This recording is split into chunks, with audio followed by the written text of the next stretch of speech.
गिद्धों का झुंड खाने की तलाश में भटक रहा था। भटकते भटकते उनको एक टापू नजर आया जो कि उनके लिए स्वर्ग सा था। खाने के लिए वहां पर मछलियां, मेंढक और समुद्री जीव थे। उससे भी बड़ी बात यह थी कि उनका शिकार करने के लिए वहां पर कोई भी जीव नहीं था। वे वहां बिना किसी भय के रह सकते थे। युवा गिद्ध बहुत ही उत्साहित थे।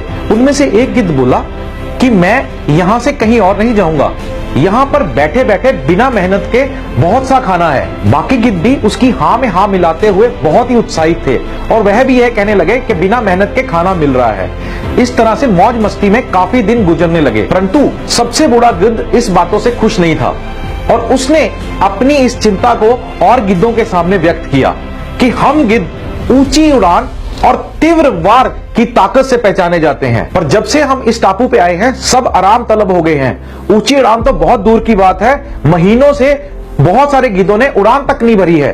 सब आराम परोस्त हो चुके हैं, सब आलस से भर चुके हैं। आसानी से मिलने वाले भोजन की वजह से हम शिकार तक करना भूल गए हैं। मैंने फैसला किया है मैं इस टापू पे नहीं रहूंगा और मैं अपने पुराने वाले जंगल में वापस चला जाऊंगा। ऐसा कहते हुए उस वृद्ध गिद्ध ने सबको समझाया कि वो भी हमारे साथ वापस चलें। बूढ़े गिद्ध की यह बात सुनकर सारे गिद्ध उस पर हंसने लगे। किसी ने उसे पागल कहा और किसी ने उसे मूर्ख की उपाधि दे दी। बेचारा बूढ़ा गिद्ध अकेला ही वापस चला गया। समय बीता।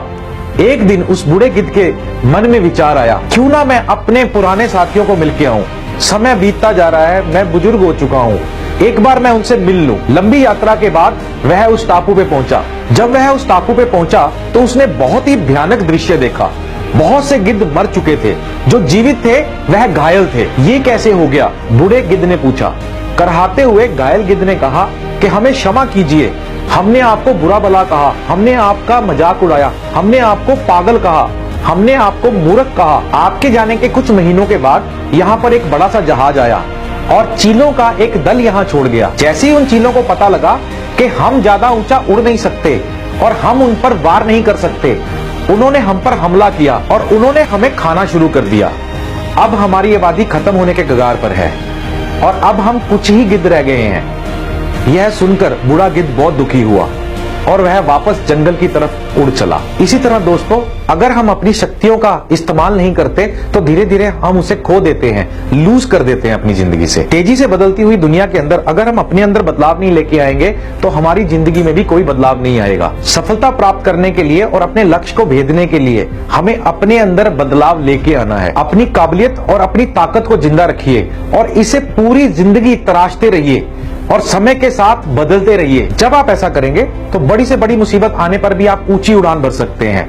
यह लाइफ चेंजिंग कहानियां आपके जिंदगी में कामयाब होने के लिए एक रामबाण साबित होंगी। प्रतिदिन इन कहानियों का सुनना आपके व्यक्तित्व को सकारात्मक, संघर्षशील और उत्साहित बनाता है। आपका जीवन आनंद, ऊर्जा और उत्साह से भरा हो। आपके प्रयत्नों में आपको यश की प्राप्ति हो, आपके स्वप्न पूरे हो, आपको सकारात्मक शक्ति मिले, आप पॉजिटिव रहें, आप कभी ना हार माने। मन के हारे हार है, मन के जीते जीत। आप जुड़े रहें live life school of happiness and success के साथ।